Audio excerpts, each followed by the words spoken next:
இவ்வளோ முருங்கைப்பூ எப்படி கிடச்சிருக்கும் அப்படின்னு உங்களுக்கு யோசனையாக இருக்குங்க. நான் காய் பறித்தேன் பார்த்தீங்களா, கீரை காய் எல்லாமே பறித்தேன் இல்லையா. அப்போ வந்து நம்ம ஊருக்கு வரதால் அந்த பூவெல்லாம் விட்டுட்டு வந்தோம்னா அது அங்கே அப்படியே வேஸ்ட்டாக காய் காய்ச்சுங்க, காஞ்சி விதையாக தான் மாறி போயிடும். அந்த விதையும் காற்றுல பறந்து போயிடும். அப்படி காற்றுல பறந்தது தான் நம்ம தொட்டியில், சின்ன தொட்டியில் போட்டு வளர்த்து காமிச்சேன் பார்த்தீங்களா. அது இப்போ இன்னொரு இடத்துல வளர்ந்துக்கிட்டு இருக்குங்க. அதோட வீடியோ அப்புறமா நான் தரேன், அவங்கள எடுத்து கொடுக்க சொல்லியிருக்கேன்.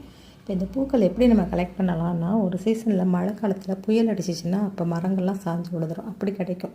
பட் இப்போ சாதாரணமாக மார்க்கெட்லலாம் எங்கேயுமே ரொம்ப கிடைக்காதுங்க, ரொம்ப அபூர்வமாக தான் கிடைக்கும். நம்ம வீட்டில் இது நான் வந்து ஊருக்கு கிளம்பி வரதால் இந்த பூக்களை எடுத்துகிட்டு வந்தோம்னா இதில் நிறைய மருத்துவ குணங்கள் அதிகமாக இருக்குது, கால்சியம்லாம் அதிகமாக இருக்குது. இதில் நல்லா வெங்காயம், பச்சை மிளகாய் நல்லா வதக்கி விட்டுங்க, கடுகு உளுத்தம் பருப்பு தாளித்து விட்டு அப்புறம் அந்த பூவை அலசி போட்டுட்டு தேங்காயோட சீரகம் சேர்த்து கொஞ்சோண்டு பல் பூண்டு வச்சு துருவி போட்டிங்கன்னா சூப்பராக இருக்கும். அந்த சின்ன குழந்தைங்களுக்கு கொடுக்கும்போது நம்ம இதெல்லாம் சேர்க்கக்கூடாதுன்னு தான் வெறும் சீரகமும் வெங்காயமும் மட்டும் போட்டு செஞ்சு கொடுத்தீங்கன்னா நல்லாயிருக்கும். பட் இந்த டேஸ்ட்டு நல்லா வரணும்னா வெங்காயம் நிறைய, பச்சை மிளகாய் நிறைய, தேங்காயோட சீரகம் பூண்டு சேர்த்து அரைச்சி துருவி போட்டு இறக்குனிங்கன்னா சூப்பராக இருக்குங்க. இந்த வீடியோ பிடிச்சிருந்தால் லைக் பண்ணுங்கள், ஷேர் பண்ணுங்கள். பூ கிடச்சிச்சின்னா சாப்பிட்டு பாருங்கள்.